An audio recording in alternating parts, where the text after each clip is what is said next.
and follow facility instructions to register this number as a private number. To accept charges and consent to this recorded call, press 1. To refuse charges, press thank you for using Securus. You may start the conversation now. Hello? Hey, Hey, who is this? it's Zulu. Can you hear me? Yeah, I can hear you. Okay, is that Zulu? Yeah. Okay, I can bear, hold on, we got some technical issues to work out. Can you hear me? Yeah, I hear you good. I can hear you real good. Okay, can we turn up Zulu just a little bit more? Okay, hold on, Zulu, because we got technicians on this. This is really a high-class operation. Oh, yeah? Yeah, can everybody in the audience hear Zulu? A high-class operation. Little louder, technicians? Okay, they're working on it, Zulu. Hold on. How you doing today? I'm good. You're good, okay. Yeah. So everybody on the panel is here, and okay, while they're trying to work out the technical stuff, I'm just going to tell them who's here, okay? Okay, so we got Dr. Toussaint Lozier, and we've got Dr. Amilcar Shabazz, and they're both professors at the W.E.B. Du Bois Center. We have our moderator is Anna Claire Simpson. She's a PhD candidate. Our curator of our show is Alexia Cota, and activist artist Phyllis Kornfeld. She's here, and she's going to show some of her art from her friends in prison. Did you get all that? Yeah, I got it, yeah. Okay, so are we pretty much set to start talking with Zulu? Okay, so Zulu, I'm going to, should we have Anna Claire speak to Zulu, or should I? Oh, I will. Okay, so Zulu, so we're sitting here at UMass. We have a little bit of an audience. Why don't you tell everybody a little bit about yourself and where you're from and how old are you? Oh, okay. My name is Kenneth Zulu Whitmore. I picked up Zulu, changed my name here in Angola. And I'm from East Baton Rouge Parish. I live in a suburb out in northern section of Baton Rouge called Zachary, Louisiana. It was a little small town, but now it's grown to be a nice sized little city. You know, you got its own school district and everything. I was Whoa. Whoops, you still there? yeah. Okay. Whoops, we don't know why that's making a sound. The technicians are working on it. Oh, keep on going? Yeah, keep on talking. So you're from Zachary, Louisiana. And why don't you let everybody know what's your age? I'm from Zachary, Louisiana. When I was kidnapped, probably what I call the modern day slave catcher, I was just 19 years old. And I'm now 68 years old.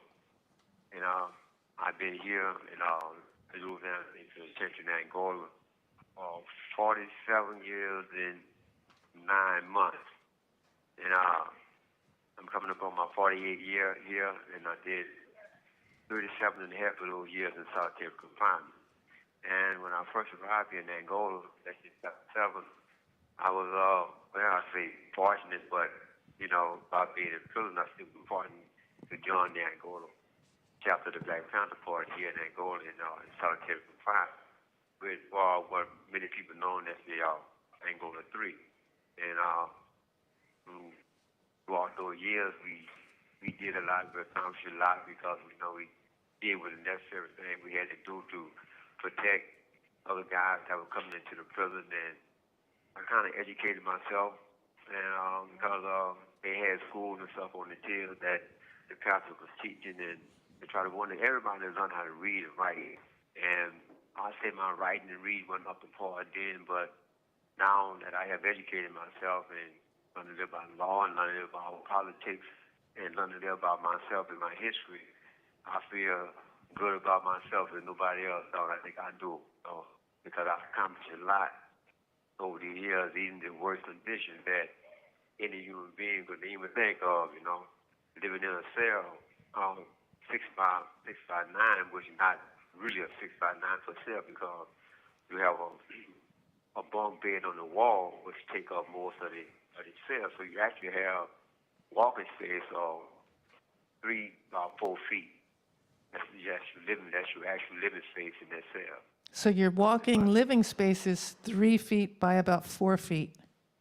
3 by 4 feet. Yeah, you have 3 feet you walk from your bunk to the wall, and from the back of the cell to the front you can take 4 steps. And tell everybody again the number of years you were in solitary, and tell us what was your secret to successfully coming out of solitary sane and healthy.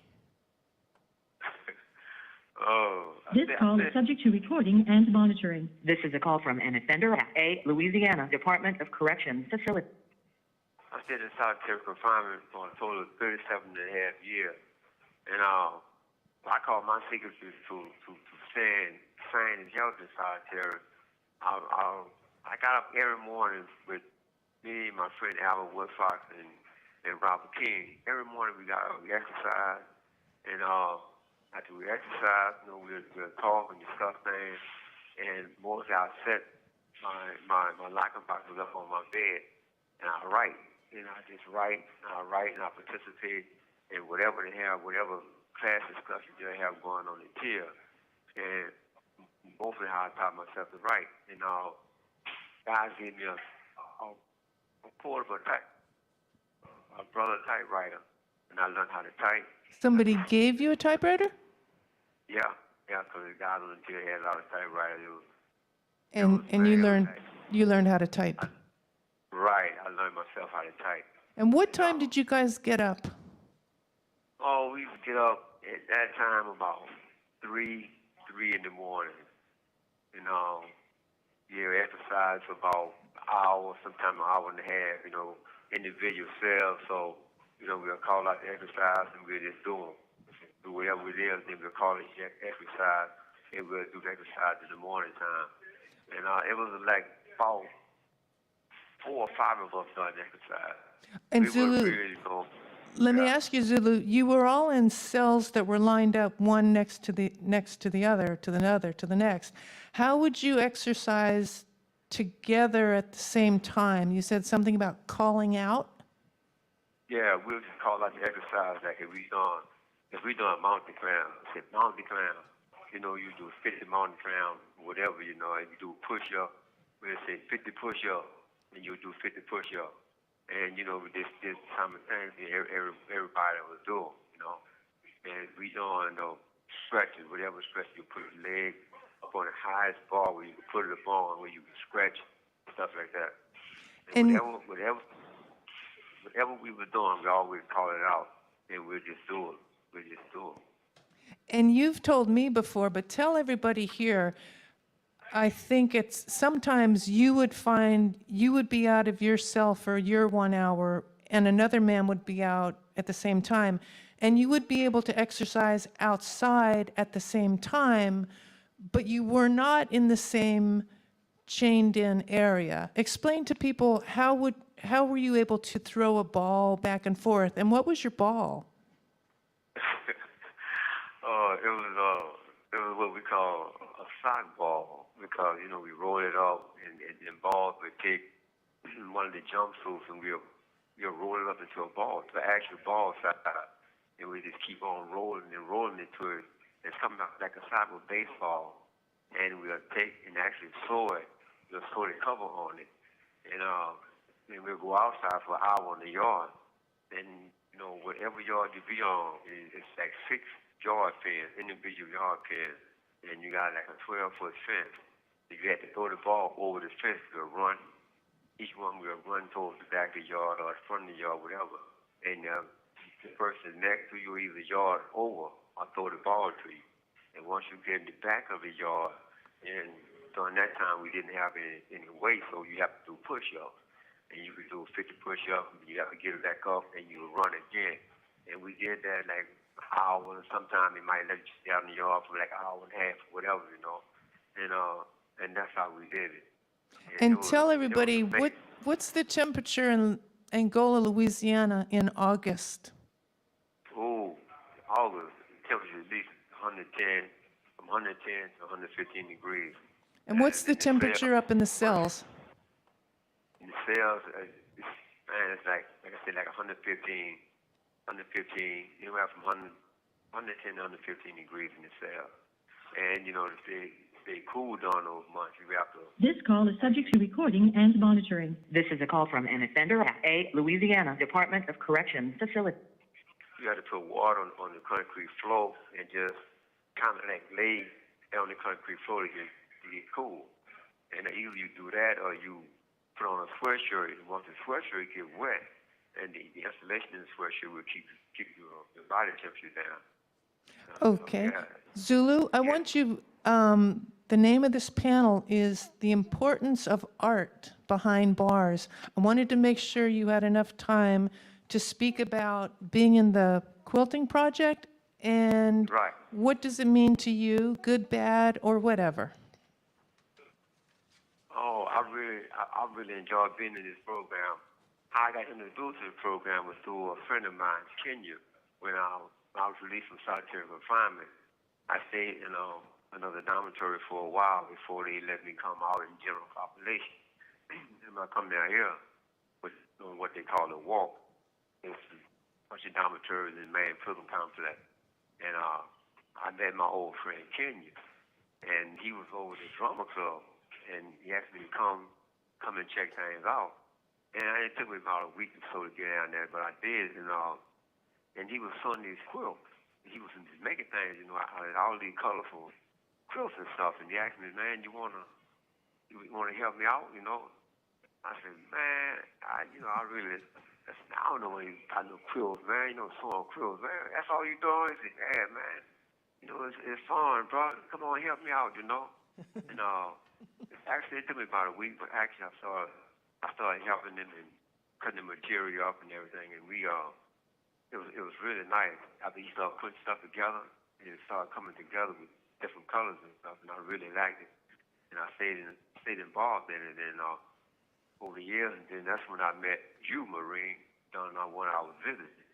And I know you was involved in it and everything, so I just got more and more involved in it, and we kind of politicized everything that was going on in the country. We put that into our quilts, into our art, whatever was going on in the country, how we was to focus on in our own individual struggles and stuff. And that's what I think come out in the quilts the more, and like the social justice part of the quilt. That's what come out in the quilts the more of that. And the one that say their name, Eric Garner, Trayvon Martin, and all those people that were actually murdered by the police about the vigilante group here in this country. And we wrote about all of those people. We wrote something about all of those people. And most of some of our own struggles, individual struggles and stuff too, because as you can't go through some of the stuff that going on around you without it affecting you and thinking about your own plight in life, So what I did, I wrote about them, but a lot of the stuff was about my own experience as well. And I think that's what come out in the quilts and more, and that's what give the quilt the life that I think everyone who view the quilt see, the life that we put into those quilts. And Zulu, do you remember your contribution to the I Can't Breathe Eric Garner quilt? Do you remember what you wrote for that quilt? I can't remember verbatim, But I can remember. I'll tell everybody. Zulu sent me this beautiful circular piece of cloth with You have 1 minute left. with the words respect existence or expect resistance. Okay, so Zulu, we have less than a minute. Thank you so much for calling in, and we're all sitting here listening to your every word. Everybody's shaking their heads. After we get cut off, we're gonna go to the rest of the speakers here. Okay. Last words until we get cut off. Go. I want to say thank you all for giving me the opportunity to speak and listen and participate in this panel. And I really appreciate you all very, very much. You know, I just can't really express how much I appreciate you all taking the time to let me be a part of the panel. I appreciate every one of you, and especially you, Maureen, for giving me the opportunity to work with you. Thank you for using Securus. Goodbye.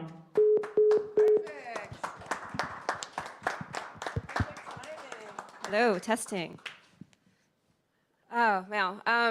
I wanted to hear more from Zulu, but hi everyone, welcome. Welcome to Art and Its Importance Behind Bars, a panel discussion that's part of the ongoing exhibit and events that have been associated with the social justice collaboration quilt projects on display upstairs in the Augusta Savage Gallery until December 9th. You have some time if you haven't been there yet. I wanted to be able to go around and introduce everyone we have here with us today, including Zulu. So for those of you who just walked in, Zulu was just on the phone with us. He's 66 years old from New Orleans and has been incarcerated for over 45 years. He spent 37 and a half years in solitary confinement and was moved to Maine population in 2016. His powerful quote, which he contributed to the I Can't Breathe Eric Garner quilt, is "Respect existence or expect resistance." Tonight, we also have with us Maureen Kelleher, the co-founder of the Social Justice Collaboration Quilts Project. Maureen is an artist and activist, a private investigator, director, and co-founder with Kenya Alkabu of the Social Justice Collaborative Quilts Project, which started in 2012, from what I understand. The goal of the project is to support creativity among inside and outside quilters and let the world know of the hospice program at Angola Prison. We also have with us, I haven't done this, okay, I'm gonna do this in order. Dr. Toussaint Lousier, who is an associate professor in the W.E.B. Du Bois Department of Afro-American Studies here at UMass. He's co-author of Rethinking the American Prison Movement, which came out in 2017, co-authored with Dan Berger, and is completing a book manuscript tentatively titled War for the City, Black Liberation and the Consolidation of the Carceral State. He previously co-taught a Black Studies class for 2 years at the South Bay House of Corrections in Boston and taught for 6 years in the St. Leonard's Adult High School, providing a fully accredited secondary education for formerly incarcerated women and men in Chicago. We also have with us Dr. Amilcar Shabazz, who is a professor also in the W.E.B. Du Bois Department of African American Studies here at UMass. Sorry, I'm tripping over myself right now. And was the department's 7th chair. He's been faculty advisor to the Chancellor for Diversity and Excellence since 2013. He teaches in the area of historical studies with an emphasis on the political economy of social and cultural movements, education, and public policy. We also have with us, to my left, Alexia Cota, who is the Associate Director of the Augusta Savage Gallery, also a graduate student in the SJE program here at UMass, and the curator of the exhibit that this panel is in relation to. And we also have Phyllis Cornfield over here to my other left, further left. Phyllis is the author of Cell Block Visions, Prison Art in America, and a contributor to Art Education Beyond the Classroom. She has been conducting classes for incarcerated men and women for 40 years at all levels of security, from county jail to maximum security to death row, curated exhibitions, and lectured for universities and museum galleries. And my name is Anna Claire Simpson. So let's start with Maureen, since you're there. And you were just on the phone with Sue. Okay, thank you, Anna Claire. First, I'd like to remind everybody, check out the cover of Volume 8, James Baldwin Review. Came out October 2022. On the cover is the center and another panel from Kenya's quilt. The quilt is called Red, White, and Baldwin. It is gorgeous. It is on display upstairs in the exhibition. And I do believe this might be the first time that an inmate has made the cover of such a prestigious international academic journal. So please check it out. We have some copies that we can at least share and show with you. Okay.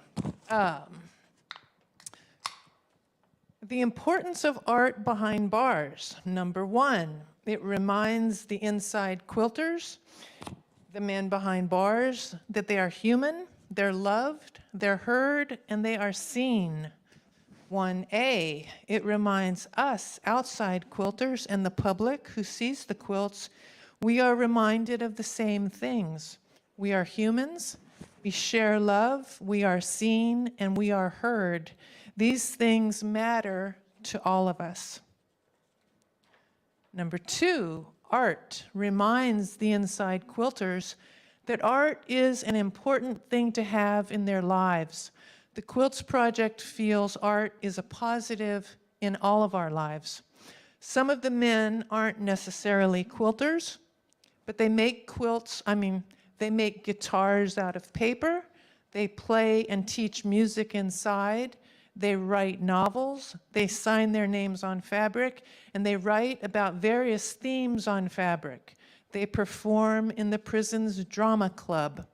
Art is art, no matter where it comes from, no matter the medium. Number 3, art gets us all out of the bill paying, beyond the to-do list, the things we have to do to maintain our ships upright, the grocery shopping, the car repairs, being at work, working, going to the dentist. Art gives us a breather. It is the breathing space where we can enjoy being alive. And we can focus on colors, textures, emotions, and the abstract nouns that are so important to human beings, namely love, friendship, kindness, and connection to other people. Art lets us, and it gives us permission to dwell in the realm of what is unnecessary for staying alive. To stay baseline alive, we must have enough food, water, and the proper operating temperature. But art, with art, through art, we can step into ourselves where we can exist beyond just existing. Our art lets us play and have beauty and fun. That is why art is important. And yes, it is very important to the folks who are incarcerated. They enjoy being connected to art, to the outside world, and to others who see them as more than whatever the reason that put them in jail. Thank you all for coming out tonight, and please stick around afterwards to meet me and the panelists. Thank you so much, Maureen. All right, Tuzan.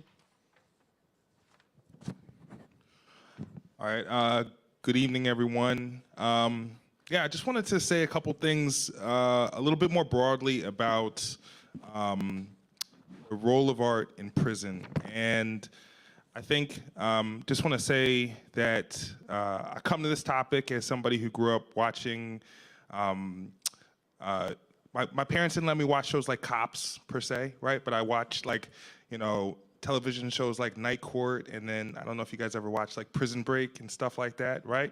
And it wasn't until I was in college that I really was in a position to reflect on how much the sort of kind of popular media and visual culture surrounding prison, surrounding questions of incarceration, really shapes a lot of the sort of popular consciousness and common sense in terms of how we think about prisons. And I say that because of the way that I was sort of like really, in some ways, rudely awakened in terms of the distance between that sort of like public image, popular image, and the reality when I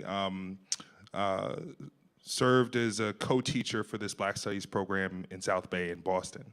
And one of the things that particularly struck me, and I actually really consider really important to me to this day, is after I was sort of completing my 2 years teaching there, one of the students, one of the inmates there gave me a hand-drawn piece of art that was basically a piece of fabric and had sort of been not embroidered, but essentially painted onto the fabric using the ink from a pen basically a thank you for being a teacher and being someone who kind of on a weekly basis had contributed to this class.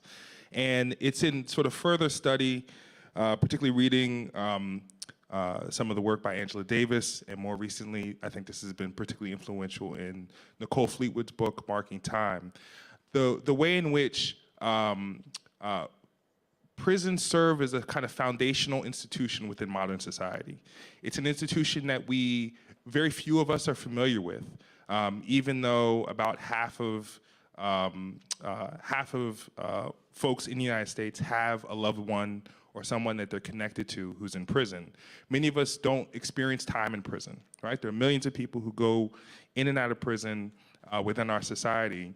But many of us don't have personal experience with prison, but the way in which that experience is mediated, or we're taught to reflect on the role of prisons in society, is through its popular representation, through shows like Prison Break, movies that kind of feature scenes of prisons, Shawshank Redemption, stuff like that.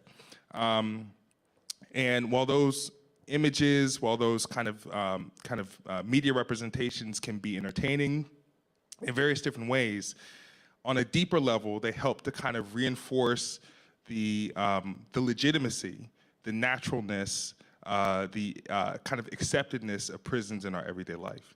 And the reason why I want to say this is because, in my mind, it speaks to the importance of the kind of art that's on display in the exhibit upstairs. Because the art that's created by people who are imprisoned, the art that's created in collaboration between people who are imprisoned and people who are not incarcerated, really helps to break apart the sort of like popular representation of prisons and create a means by which those of us who are not directly connected to the prison as an institution, as a kind of brick and mortar form committed to captivity, right? And disconnecting individuals from their loved ones, their networks of kin, and so on. That art really serves as a medium by which we can kind of better connect to actually what it is that those individuals are concerned about, what kind of meaning they're making of the world, and what kind of reality they face behind bars. There's a lot that can be said about the difficulties of creating art behind bars and the challenges that those who are doing work, not just in terms of quilting, but other kind of artistic production, the kind of challenges that they face. But I just want to sort of speak to the way in which we should be critical of the way in which we're sort of taught to think about prison, the way we're sort of kind of informed about it on a sort of everyday basis by the kind of shows that we watch, the kind of media that we consume, and really the powerful way, the critical way that the kind of prison art that we have an opportunity to view upstairs, that we heard a little bit about here just now, and that we are going to have an opportunity to get a little bit more information about from some of the other panelists, is really important. And I'll say maybe something a little bit later about Angola Prison and the role of the Angola chapter of the Black Panther Party, but I just wanted to start off by saying that. Thank you. Thank you so much. Amilcar. Thank you. Very glad to be with you all this evening. Very glad to participate in this panel to help elevate the wonderful exhibit upstairs. If you haven't seen it, please spend time there. The idea of art behind the bars, behind the walls, really conjures what prisons mean in our lives. Dr. Lozzi has talked about, the references of popular culture. It was a little more visceral for me growing up. One of the taunts you would often get growing up was that they're going to send you to Rusk, Texas. In Rusk, Texas, there was a special prison for youth, for young offenders. And you always had that warning that if you crossed the line, that's where you were headed.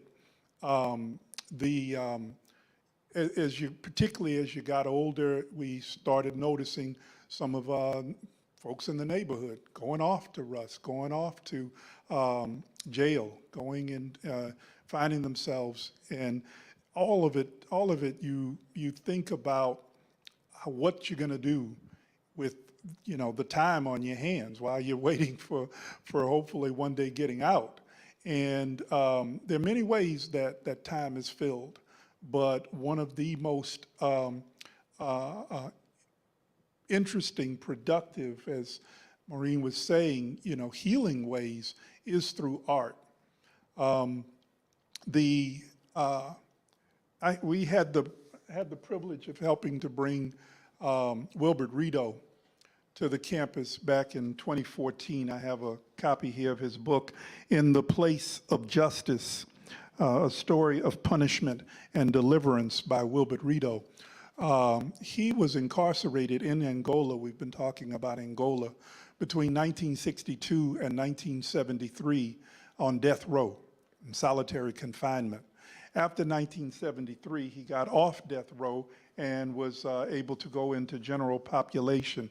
And he entitles that chapter, The Jungle. And I'll just give you a paragraph from it. Slavery was commonplace at Angola, with perhaps a quarter of the population in bondage. Slaves met many needs in an all-male world shaped by deprivation. They served, of course, as sexual outlets and servants, but as capital stock, they had value and produced income.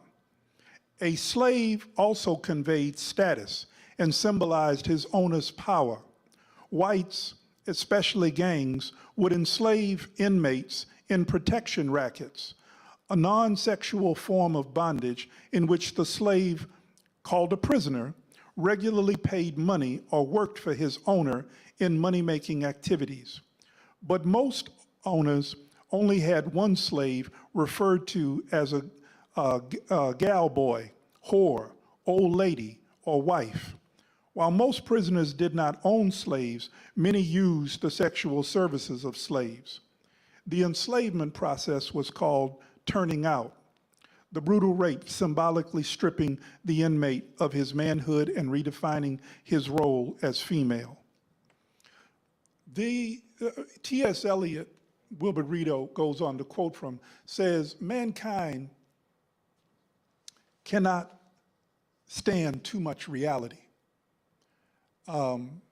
He went on to try to get people to engage with the reality of prisons in becoming the editor of a publication called The Angolite, for which he became award-winning in many of his work. But I just will say in this initial round that his art as a writer and giving the opportunity for many other prison journalists and writers in prison to be able to express themselves in that way was part of surviving the ordeal of prison, but also of critiquing it, of trying to change the dynamics of prison. Final thing I'll say is one other important prisoner for me is Leonard Peltier. And Leonard Peltier, a brilliant artist himself, he writes about art behind bars, dreams of freedom, and how in his own vision quest, his own efforts embodying the spirit of Crazy Horse, that he would turn to art as his way of dreaming. And of course, like Zulu, he's been in the exact same time since 1975, and he's still behind bars today. And we definitely call for the freedom of Leonard Peltier. Thank you so much. Phyllis? Yes. Oh, hi. I'm Phyllis Kornfeld. I have been an artist since I was a child. I have advanced degrees in art education. So in 1983, Ronald Reagan established a program to to hire artists/teachers to go into Oklahoma prisons and conduct art class. So the very first day, I'm going to start Tom, the first slide. So the very first day, the first man to walk into the room, this is me with a ton of theory and practice and perspective and all kinds of principles of art. This man, Braulio Diaz, had already been in, I think, 18, 19 years. He had an armload. This was a medium security men's prison. He had an armload of about 60 drawings that he made. He showed me in his hand, he had a couple of short colored pencils. So I took a look at this. I had never seen anything like it, being totally educated in art. He couldn't speak English. He didn't read or write. He was from Mexico and received 20 to life for manslaughter, actually. So I realized my job here was quite different than what I had been taught. That I wanted to go for where that came from. It did not come from the frontal lobe, and it did not come from any books. So it must have come from a very natural human capacity. And it was this that I would be going after.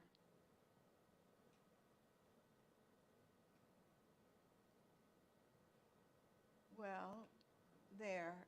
Oh, no, wait. There you go. So this artist is Ronnie White. He had nothing but a ballpoint pen. And Ronnie is serving his 27th year.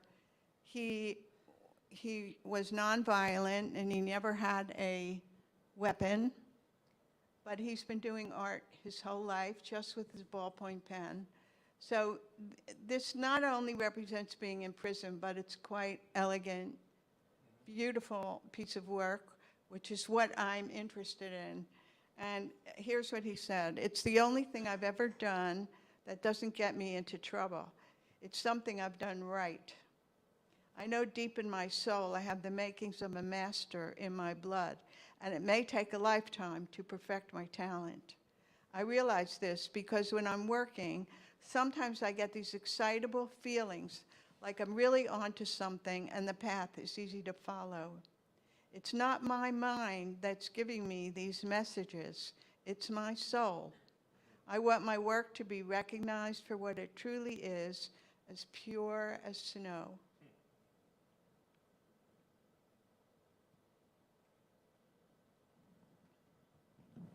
I was amazed to begin with at the humor that was happening all throughout prison. This is just an example by an artist, Arthur Cagney. You can see that this inmate has disguised himself as a bird and has figured that the correctional officer would be, let's say, stupid enough to believe that he was a bird, and he called the warden to ask him to stop the electric chair because this was an endangered species.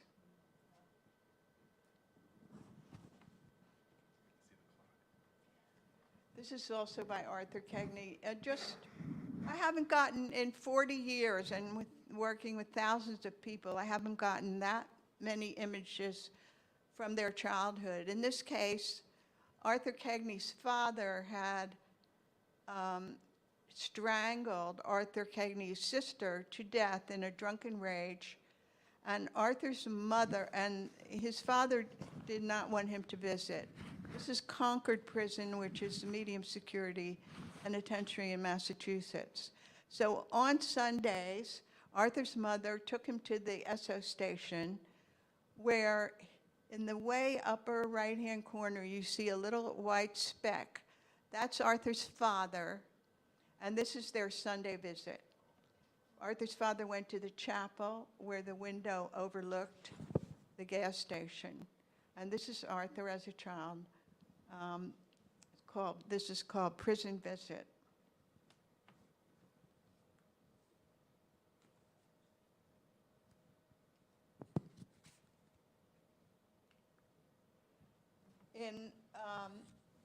Robert Stansbury was incarcerated on death row at San Quentin. I worked with him there. He made these are miniature paintings. The smallest ones are half-inch square. He had only 2 colors, and you can see from the subject matter that these paintings are pretty biographical.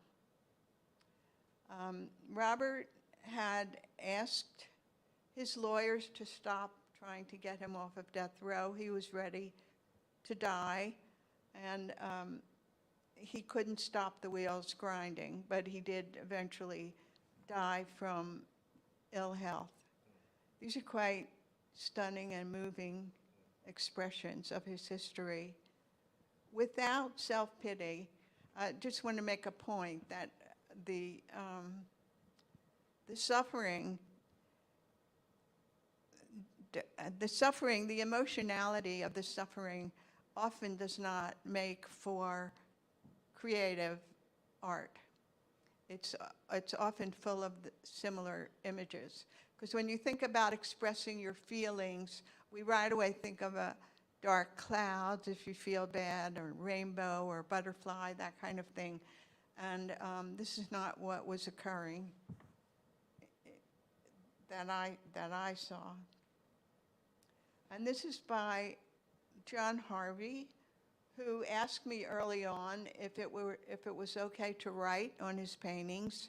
He was brought up in the South with a single mother of 6 children, and he had to go to church without fail.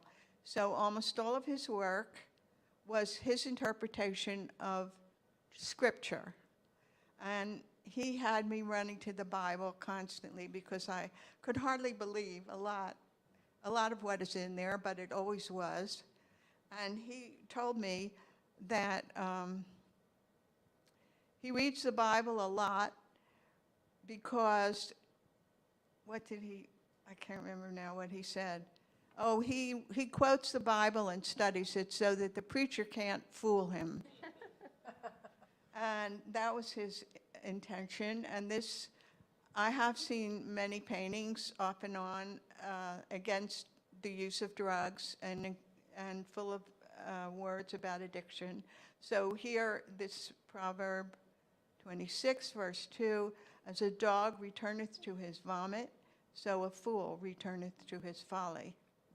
And just in the sense of art, the composition and color and white lines, all of the work that he did was very, very unusual and very powerful.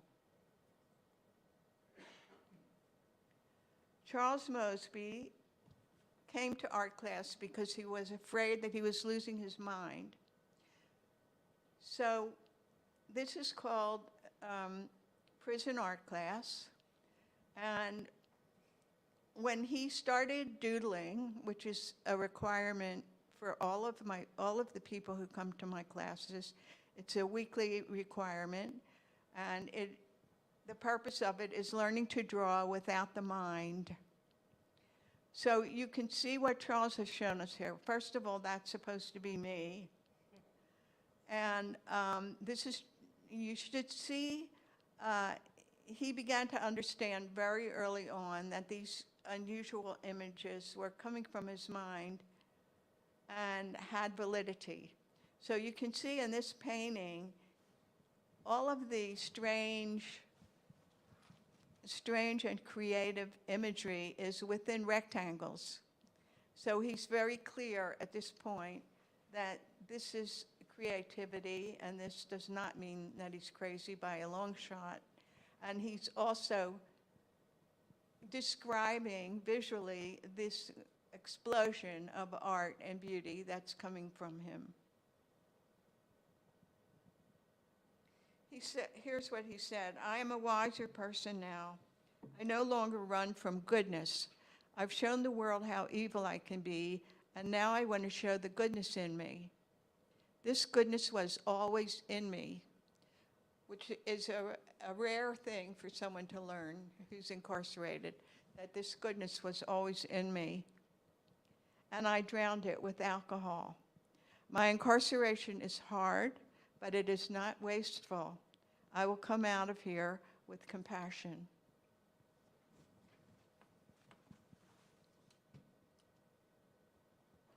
I think we have one more, Phyllis, because we want to make sure. Keep going. Yeah, this is Lionel. Lionel is saying goodbye. He has his personal possessions in a laundry bag. I asked Lionel, as I ask other people that are on their way out, what will have changed in you the fact that you have made art in prison? And he said, I learned to exercise my gift. I'll have a purpose. And one more.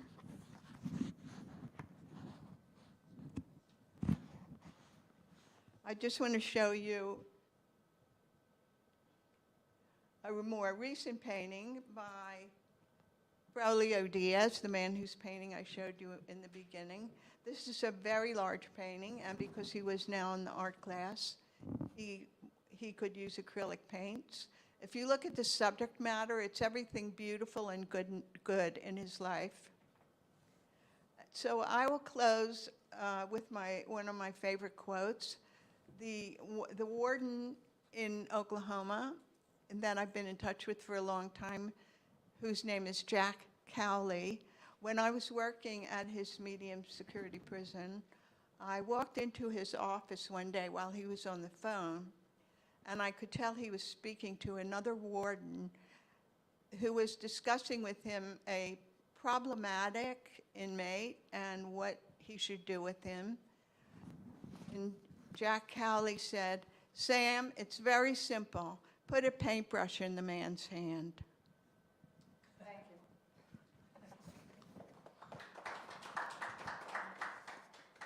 Introduce Alexia, and then I'll go. I'll do you. I'll do you. Okay. I'm going to introduce Claire, Anna Claire Simpson. She's been our moderator tonight. Anna Claire is a PhD graduate candidate of English literature at UMass Amherst. She is a published researcher whose work is about childhood and race on the English early modern stage. She teaches writing and critical thinking and literary analysis at UMass, and she heads up the Clemente course for the humanities in Springfield and Assuntuck College. She has been a union activist for many years in Western Massachusetts with UAW number 2322. And she is also a musician. I believe she plays the piano with the duo called Now, and they perform nationally. Miss Anna Claire Simpson. Thank you so much, Maureen. Just a correction, I don't head the Clemente program in humanities in Springfield. I'm one of the instructors, but I teach the critical thinking and writing class for the Clemente program. And for those of you who may or may not know about this program, it's amazing. It's been a delight to teach with this program. They provide free education, humanities education, to people of all ages, all educational backgrounds. They provide laptops, they provide all the textbooks, they provide all this amazing kind of support outside of the classroom. So that is what I believe all higher education should be. So this year, with Alexia's help, I was able to bring my students to the gallery upstairs so that they could actually see the artworks on exhibit right now and do a writing project in kind of response to them. This is something we did last year here at the Augustus Savage Gallery, and it turned out really well. So the actual prompt that they were supposed to write was what's called a 100-word story, which is just a very, very kind of quick and dirty reactive writing prompt, and then you have some time to like revise it. And in this case, they went through kind of multiple revision processes. And in the end, it's getting published in a booklet. They're going to read their work on December 9th at the close of the exhibit. And I wanted to share with you one of the pieces that my students wrote. Her name is Gree, and she actually wrote something in response to like multiple quilts. She was sort of starstruck. I don't know what the word, she was stunned. So she couldn't pick one to write about. But so this is called The Quilting of Lives Through Their Eyes. And my eyes could not decide, for those who were lost, stolen, left behind, grabs me by the tears. I can't breathe, summons me. Love is not a sentiment, lures me to his side. It is a commitment I have long made when I wrote letters to free Leonard Peltier. I contemplate hope, and gratitude calls my name. Today, September 21st, 2022, Gratitude's Day. Kenya, 44 years. Peltier, 45 years in prison. Mesmerizing quilts they are. Music I hear behind shimmery veils. Voices that speak loud and clear. Tireless hands. Who is in prison here? Bodies might be, still their quilts are here for us to see.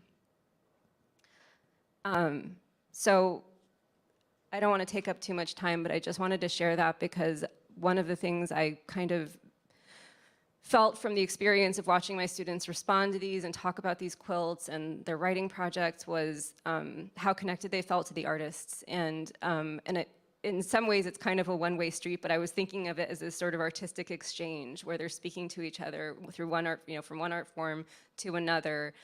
And with Maureen's help, we were actually able to share some of this work with some of the artists. So they are, and somebody wrote back. And so there's been this sort of exchange and acknowledgement, and that feels so powerful because I have actually taught in Enfield at the McDougall-Walker High Security Men's Prison.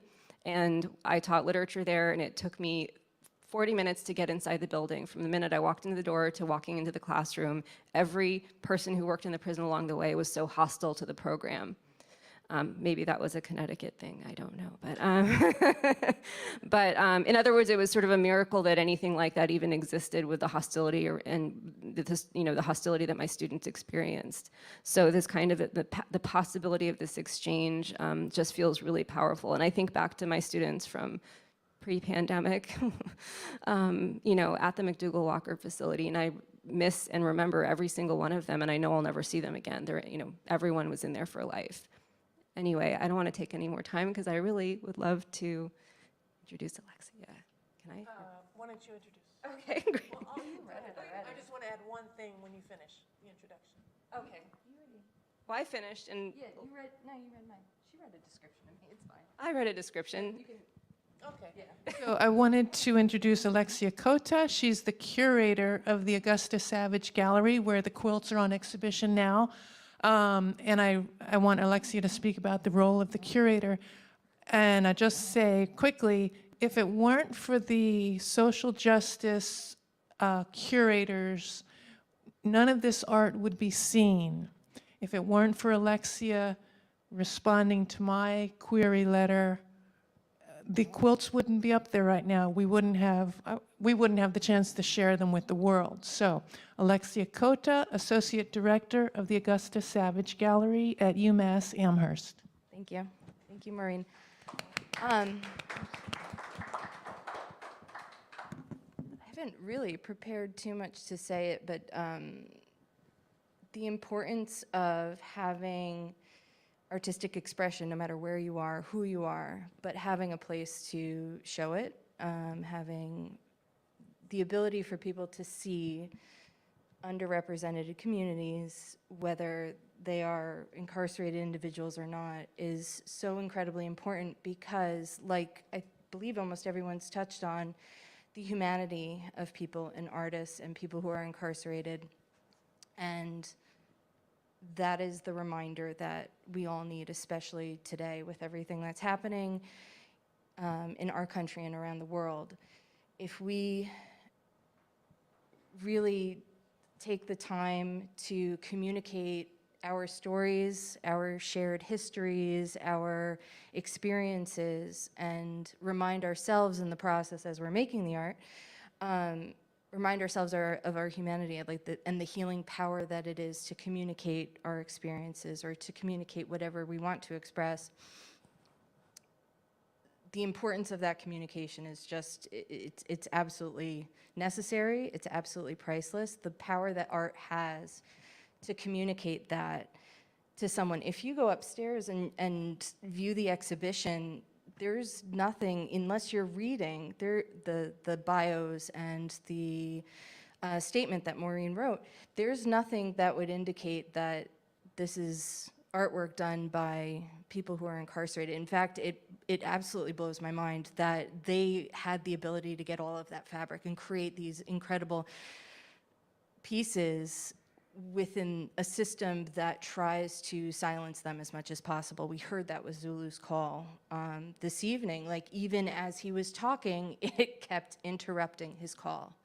And the fact that there are people like Phyllis and Maureen who are bringing this artwork from the inside to the outside to share with all of us is incredibly powerful. And then on top of that, if for those of you who haven't seen the exhibition, there's also some recordings, so we actually hear their voices. So not only do we have their artistic expression and the voices that are within that here at UMass, at Augusta Savage Gallery, we also can actually hear their voices. And with the phone call from Zulu, and at the opening we had a couple of people call, and we were able to interact with them, and a bunch of people got on the phone. It was just an incredibly beautiful moment. And there needs to be a lot more of that happening. Art really needs to be supported, whether it's writing or visual art or performance. It's absolutely necessary. And when Maureen brought this body of work to my attention, there was just absolutely no way I was going to say no to it. I didn't care how I had to get the quilts here, but yeah, I'm speechless even just thinking. I was just like visioning the exhibit upstairs. The artwork is incredible. And yeah, I guess that's all I really want to say. Fantastic. We're running right on time, so thank you everybody for being very conscious about that. Phyllis? I just forgot to mention my book. Pull up your microphone and mention the book. Cell Block Visions, Prison Art in America, published by Princeton University Press. And who's in the book? Who's in it? Whose art is in that book? Thousands of people that I've worked with on all levels of security in about 6 different states over 40 years. But I mean, the most beautiful work is in here. Yeah. And did anybody have some questions to the panelists or anything? Any questions? Yes. Well, I've seen it twice, and it's really blown my mind. I'm an artist and printmaker, and I'm trying to get everyone. I didn't hear. She's an artist and a printmaker. So you saw it once, and what made you want to go back a second time? Well, it was the end of the day, and I was kind of tired, so I just felt like I couldn't take it all in. So, and I wanted to tell a friend about it, so we came up together and went through the whole thing, listened to everything. It's so beautiful. I mean, I was so inspired by it, so inspired. And I wondered if I think you mentioned at one point, like, buying a quilt, like, do they sell any of the quilts that they make? The quilts on exhibition are not for sale, but what you can do, if you see a quilt and you like, let's say Kenya style, for example, I can be the go-between. You can contact Kenya. You can say, hey, Kenya, will you make me a quilt? You can commission a quilt from Kenya. So officially, these quilts are touring. They're on exhibition tour. But one of the things that I can offer the inside quilters, they don't get paid, nobody gets paid, but having their quilts on display might be the next step to them being commissioned to make a quilt, and they can make money. And they're allowed to make their arts and crafts, and they're allowed to sell them at Angola, and they're actually encouraged to do that. So, yes. Okay. Yes. Yes. I always wondered why the prisons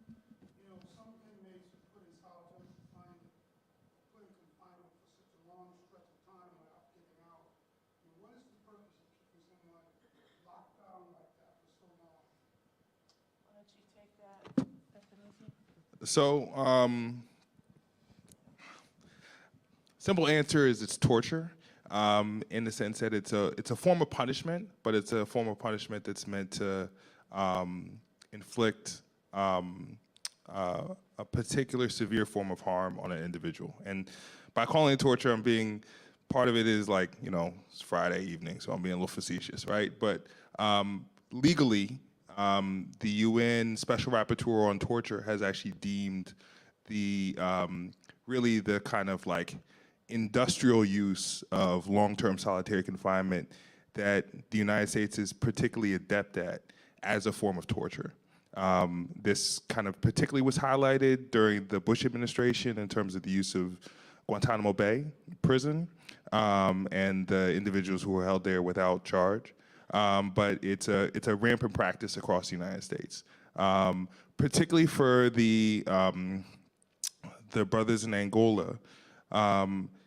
As I understand it, long-term solitary confinement was used as a form of institutional punishment for those who were deemed to have committed an offense within prison.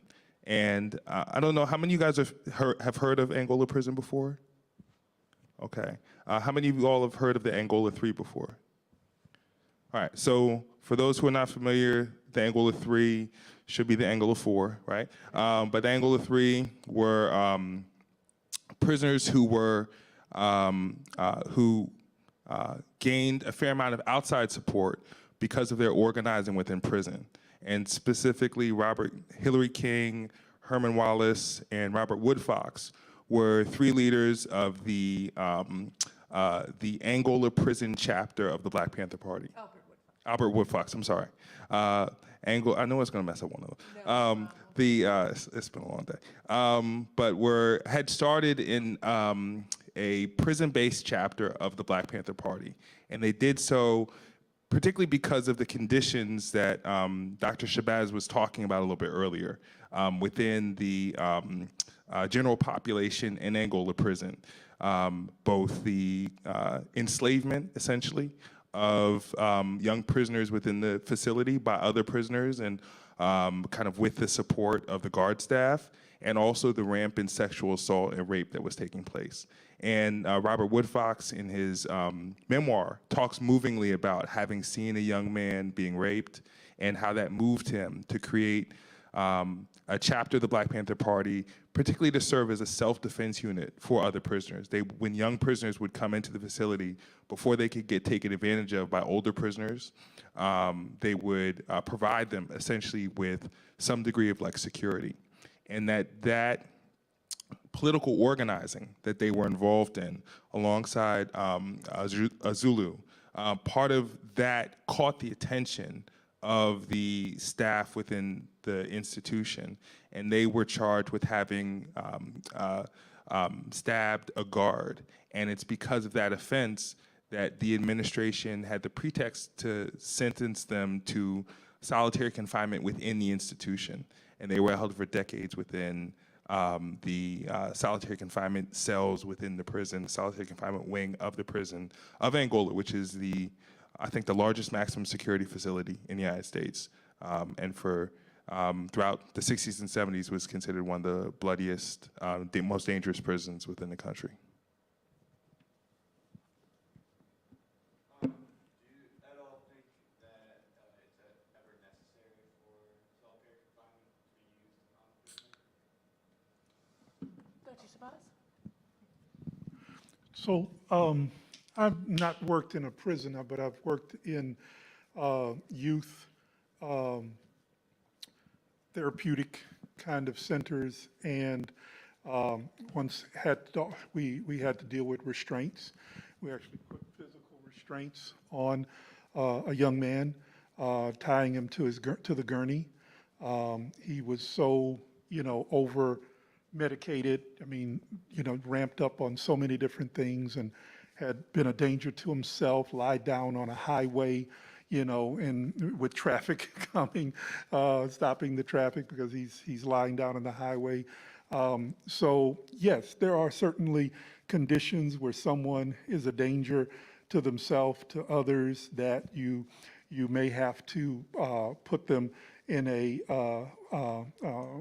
a safe space away from others until somehow you can stabilize their condition.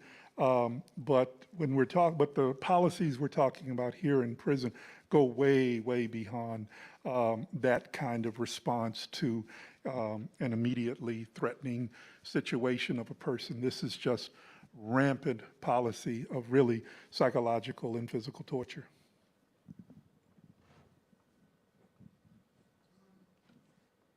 Who funds the art projects?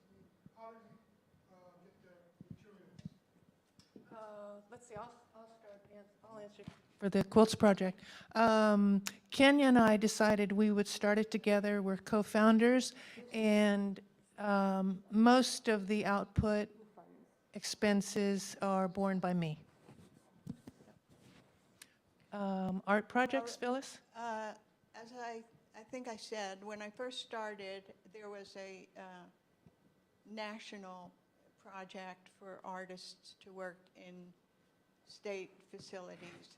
And since then, I mean, I had a job, an actual job, for one time in my life doing this work, because basically I'm a contractor. But I was an employee of the Massachusetts Department of Corrections for about 6 or 7 years, and they actually put on an exhibition at City Hall in Boston during that period. And so that was amazing, but I didn't fortunately get used to it because I don't make very much. I don't make very much money, but it's been it's an incredible gift to have done this. I'm still doing it. Of course, not during COVID, but I'm beginning to go back. And the funding right now I'm only at the local county jail. That's private funding from nonprofit. So I've never made much money at all. And I've had a lot of exhibitions, mostly at university galleries, and also give talks and PowerPoint presentations all over the country. I'm very interested in the aspect of the fact that there is beauty, humor, and joy in the prisoners that I've met, which is an incredible miracle. And so that's what I'm aimed at, because they tell their story plenty of times, all the time. And a lot of the artwork I've seen is about the individual suffering, which is fair enough. But having been trained in art, I think there's something that happens to a person that goes very deep if it is the spirit that is activated, because that is what cares about creativity and beauty. Anna Claire, the funding for Clemente Classroom? Oh yeah, the Clemente program, which is not a prison program, but the Clemente program for the humanities is funded entirely by Mass Humanities. It's a tiny, tiny budget, and it's accredited by Bard College, but no money from Bard. And yeah, and so yeah, and I think the program I taught in at McDougall Walker was through Asnatuck College, and it was a community college, which is in Enfield, Connecticut, and it was funded by the Second Chance Pell program. And I don't exactly understand or know how the funding works there, but I do know at the time that the governor was always threatening to end it, cut it off, et cetera. I think it lives. They have a Democratic governor now or something. Maybe it's better. If I could add, there's on a more general level than just the specifics here, a lot of this is self-funded. You know, there's a political economy in prisons, and people live for art. I mean, they work hard to be able to do it. This was a gift to me from my big brother. My big brother was in prison in the 70s, 80s, 90s, and on into the early part of the new millennium before he died. And there's a word you will hear when you have incarcerated friends or family members, that's commissary. Commissary. They'll send you the little scripts. He was incarcerated in Texas, in the Texas penal system. And so you'd get the little slip and you could send that in with a money order and that would go on the commissary. And from that, he could do things. My brother was not into arts or crafts. He actually was as a young person, but in prison, that was not his role. He was a jailhouse lawyer and a scribe. He had wonderful penmanship. Our mother was an elementary school teacher. She really impressed on us you know, how to write with a pen. So he had pretty good spelling. He had good penmanship. So he'd write letters for people. And he would write, you know, whether to their lawyers or something around their case or whether to family members. And he'd read it too, because a lot of times people aren't literate. And so he would get their mail and read it to them. So he had that kind of role, is where he put more of it. But he had friends that were artists and craftspeople, and they would do things. And then sometimes I would get this as gifts. Also, the envelopes that your mail would come from my brother, or they would be the artists would draw pictures and adorn the envelopes very, very beautifully. Sometimes it might be around, if it's a holiday, Valentine's or whatever it might be. It might have roses or some kind of theme like that. Sometimes it could be a picture around current events or a music song that's out that might inspire the artist. And they will get a stack of envelopes and then just adorn those envelopes and then give them, you know, they'd sell them to people in the prison to use for the purposes of correspondence. So it's a little extra touch to it when you're mailing a letter to family. So it's so many different ways that art comes out and does the three things that Maureen was saying of building connection to humanity, that, you know, people inside prison are to be loved, are to be seen, are to be heard, to remind us of the positive in our lives, of beauty in our lives, and thirdly, to give us a breather, to promote healing. It does that.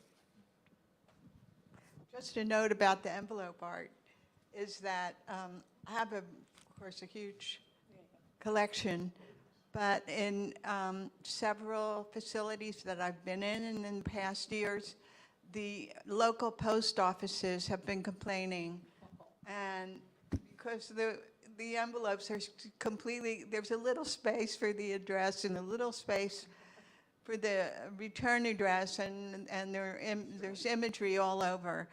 So I've been to a number of institutions where they explained to me that the local post office refused to accept the envelopes. I have a note about mail in and out of Angola. I cannot mail a red envelope with a colorful Happy Valentine's Day card. I can mail it in. It'll get into the mailroom. Once the mailroom receives it, they'll take the red Valentine and they'll copy it on the black and white copy machine. The inmate receives the black and white copy, and the original color is thrown away. They're not allowed to receive colorful things. And then I connected that to an interesting experience that I learned of. I was an activist for many years on the case of Gary Tyler. He was framed for murder when he was 16. He did 43 years. Anyway, during the course of his incarceration, he had a wonderful lawyer. She had him tested. And I think it was something like a Rorschach test. She wanted to see how he was developing. Did he develop? Did he stop developing? Anyway, so one of the tests was, it sounded like something like a Rorschach, you know, show him a black and white image, what do you see, what do you see, what do you see? So after a whole bunch of black and white image, up pops a color image. Gary's response was, he didn't mention the color. And I only just thought about this the other day. I think his brain had been wired to block out color. Something as simple, insidious as taking away color cards coming in can change their brain. I'm not a scientist, but I only have that story about Gary. Yeah, my experience teaching literature and teaching students how to write was that I wasn't allowed to choose what texts I brought in. Of course, it had to be vetted early on, and so I had like a Norton anthology of like, you know, essays or something. And it was like, and my students were so thirsty, and they just like ripped through this textbook, and they wanted more, and I wasn't allowed to bring anything in. And I had a student who was like, I'm writing a screenplay. Can you teach me how to write a screenplay? I'm like, no, I cannot. But like, it was like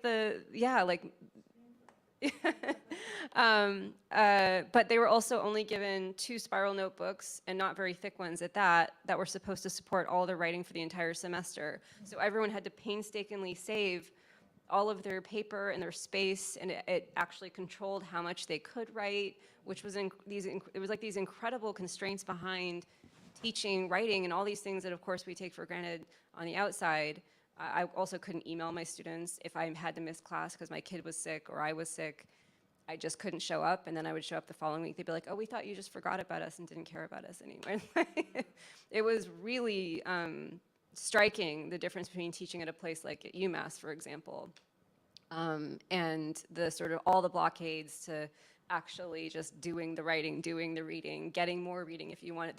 Their library was a sorry library that was just a legal library, basically, and a very outdated one at that. That's all they had to read. Just a word about color is, I've seen many times, I have this image in my mind, there's something that I've seen in a lot of prisons where the person buys M&Ms in the commissary and has foam cups of hot water and puts the yellow ones in this cup and the red ones in that cup and so forth, so that the water in the morning is watercolors. And not very long ago, I saw a CO who was wheeling whatever it was, a tray full of these full of these cups of colored water in order to throw them out because they're not allowed. It seemed there wasn't anything so stupid as to not allow this M&M colored water in foam plastic cups to be used to create art. So punitive. Is that the right word? Just being It's insane. spirit breaking. Yeah. And real quick about this, the lack of enough paper. The men in Angola, I don't know about other prisons, they're allowed 1 footlocker for their 30 years life possessions, or 40 or 50 years. It's like once you go to prison, you lose all your rights. Yes. I often wonder, who makes up these ridiculous rules? Like, I have a relative that was in prison. There were certain things I wanted to send him a magazine because I felt like getting something from the outside, would give him something to focus in on as opposed to the environment in prison. And you couldn't send it. It will not accept it. You cannot get stuff from the outside. So it's like, who makes up these rules? It seems like once you get in prison, you have no rights. You lose your mind. You can't think. They don't allow you to think. Our elected officials control a lot of it.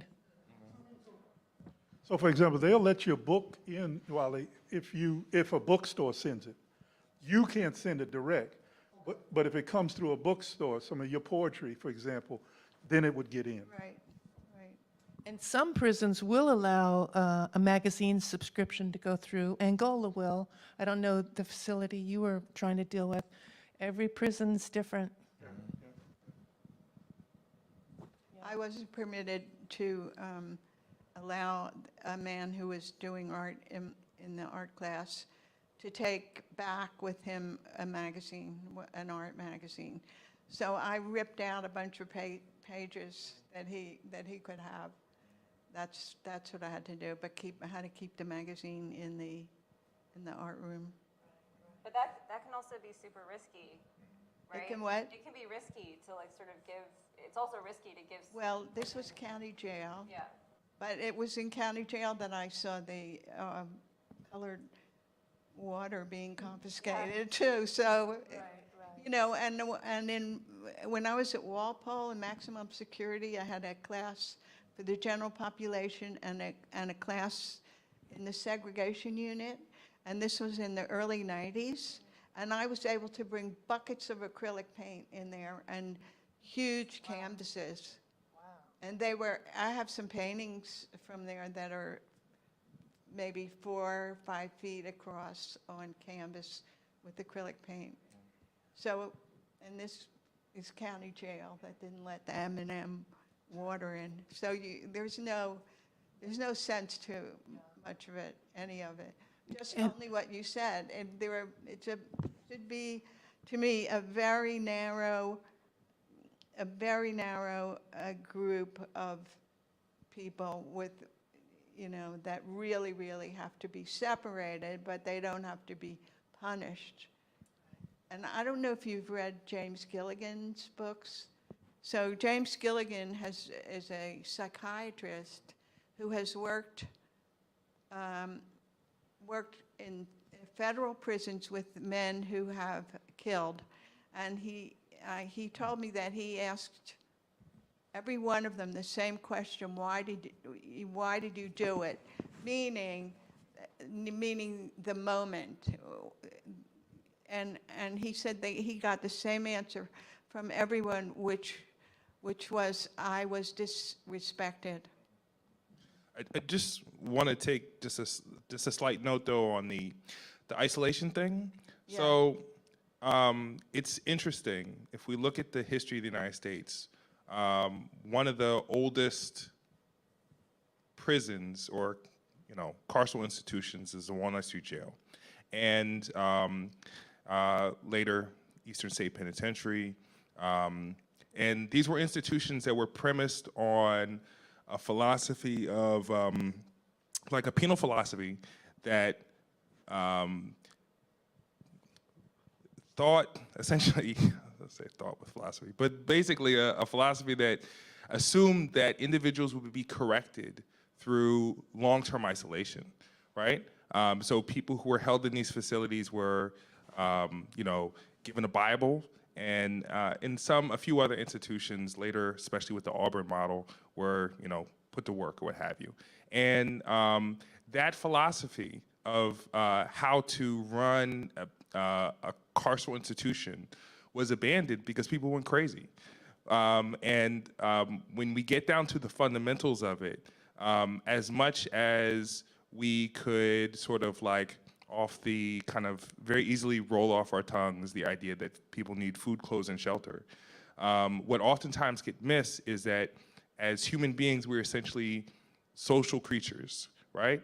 It's our ability to interact with other people that we're able to have a sense of who we are.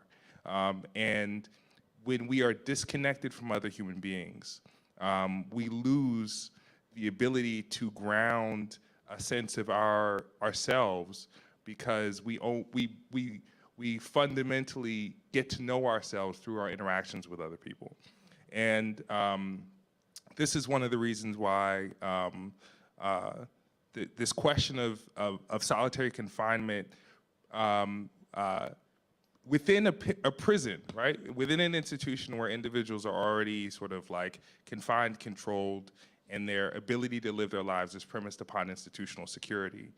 Their isolation from other people serves as a very cruel form of punishment, because their ability to connect with other individuals is disconnected.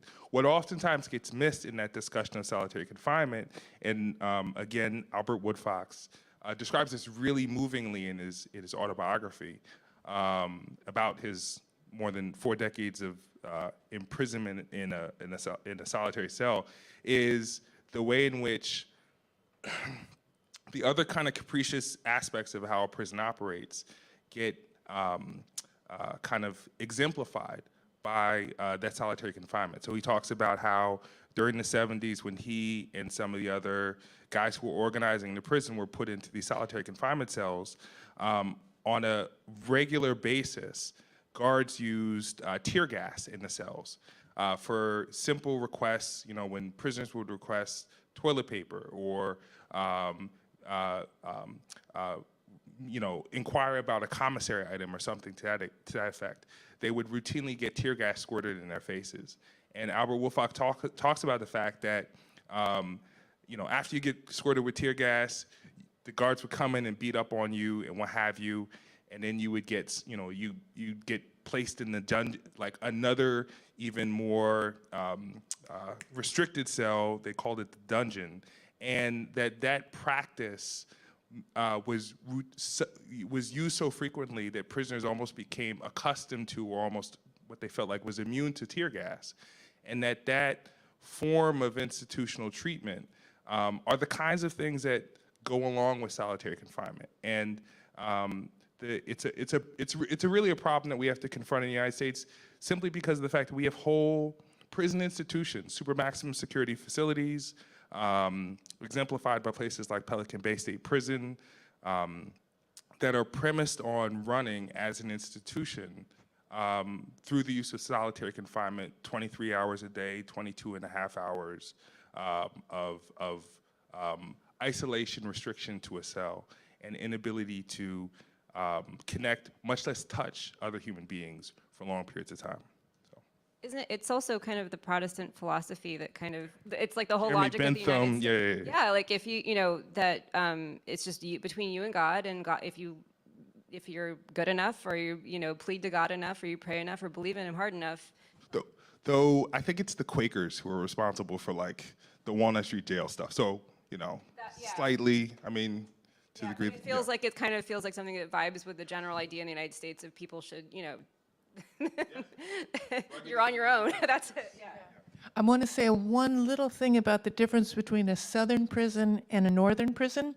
In the South, solitary confinement or death row, the cell bars are bars, just like you see on the movies. You know, you hang your arms out, and when you have your 1 hour out of the cell to take a shower, make a phone call, maybe go on the dog run outside, you can actually walk up and down the tier and see and talk to other human beings. So that's a little more humane. Up north, death row inmates, say in Connecticut, I worked on a case up here, death row has the solid door with the little latch that you also see in the movies. You open the latch and you can see in, or he can see out. Close it, that's it. The solid door with the little latch is way more detrimental to his mental health, because he can't see anybody, he can't talk to anybody. And I think in Connecticut, at least, I don't even know if they get an hour out of their cell like they do down south, well, in Angola. So just that little difference is huge. Bars versus solid door. I mean, if you can speak for 1 hour a day to your friend, or say, hey, Anna Claire, how you doing, Phyllis? Oh, I'm so bad, I lost my whatever today, I lost in court today. Just that little bit of conversation. I go to the 7-Eleven and say hello to the clerk, and I feel better, and I'm in the free world. That's such a New England. I also, I just wanted to say, besides North and South, that over a period of 40 years, I have seen the, let's say, the attitude, color, or flavor of the prisons have varied according to what was going on in the whole country. Who was the president? What was happening in the culture? And this was across different security levels. There was just a flavor in the whole country that seemed to have encouraged this kind of cruelty. I think we're at time, and we need to.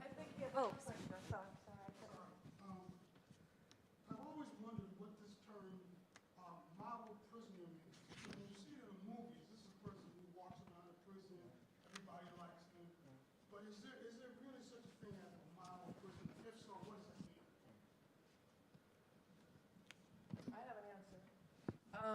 I know at Angola Prison, you can be a trustee prisoner. That means you haven't had any write-ups for a long time. You are so trusted that you can work your job without a security guard watching you or standing there having a rifle pointed at you. I think they have a little or a lot more access to different places in the prison. For the most part, let's say Zulu, for example, he is in Cypress 4 East. He can't go to Cypress 4 West, just tra-la-la walk down the walk. He has to pass through checkpoints if he's a trustee and he meets all the other criteria to pass through checkpoints. So I think trustees are more trusted and they haven't been in trouble for a while. Model prisoner, what's? Yeah, I think generally it's sort of like a turn of phrase that's not standardized across prisons. As you sort of heard earlier, prisons are the kind of institutions where not only depending on who the president is, but also the state or whether it's a state facility, federal facility, correctional facility, depending on whatever the governing institution is within the broader society, and then also depending on who's the warden, right? Rules differ between one institution or another. And sort of model prisoner is just a way of referring to specific to that institution, someone who's understood to have demonstrated that they have, not gotten into trouble in a long period of time and have developed a level of trust. And I think particularly for a lot of Southern prisons, the term trustee is one that's sort of long been used as a way of identifying and giving a particular classification to those who have kind of reached that level. And I know they like the trustee prisoners in Angola for one reason, of many maybe. You can have a grass-cutting gang of 20 trustees out in the northwest corner of this 18,000-acre prison farm, and because they're trustees, the prison doesn't have to send guards on horseback with shotguns to watch them because they're trustworthy. So the state and the prison, they like trustees because they don't have to spend money on security guards. And it's often people who are so close to being able to get out or different things that it's stupid for them to do something to mess that up. But I don't know if anybody was curious about the name Angola. Yes, I'm curious, but I think I might know. Says, no other institution has so fueled the imagination of the Louisiana public as the Louisiana State Penitentiary, more popularly known as Angola. The name of the largest of several plantations merged at the turn of the century to create the institution. So it was the name of a slave plantation in Louisiana, and they were all then merged, and that's where the nickname of Angola came for this Louisiana State Penitentiary. Give you one more to trip you out. The diagnostic unit in Texas, so anytime you're incarcerated and you go into the state penal system in Texas, you first have to go through the diagnostic unit so they can kind of evaluate which prison to send you to, moderate, low, high, maximums. It's called Gorée. Who's ever heard of Gorée? Okay. Gorée is in Senegal. It is the island, one of the largest embarkation of enslaved Africans would go out from Gorée Island. And it's the exact same name of the diagnostic unit in Huntsville, Texas, of the state prison system. And that's Senegal? Senegal. Off the coast of Senegal? Yeah. Wow. Dakar. That's the door of no return. Yeah, door of no return. And Kenya and Sharif made a quilt called The Red Doors of No Return, symbolizing the last door that the slaves were passed through as they were being put onto the ships for the Middle Passage to be sold as slaves in the quote-unquote New World. And that's the same name that the famous store in Gorée Island has. Okay, gotcha. Well, with that, we should go all upstairs to the gallery and look at that quilt now together. Can we give a hand to our wonderful panelists tonight? Maureen, Toussaint, Amilcar, Alexia, Phyllis, thank you so much. Anna Claire, yeah, thank you. Thank you. And hopefully we'll see you up in the gallery.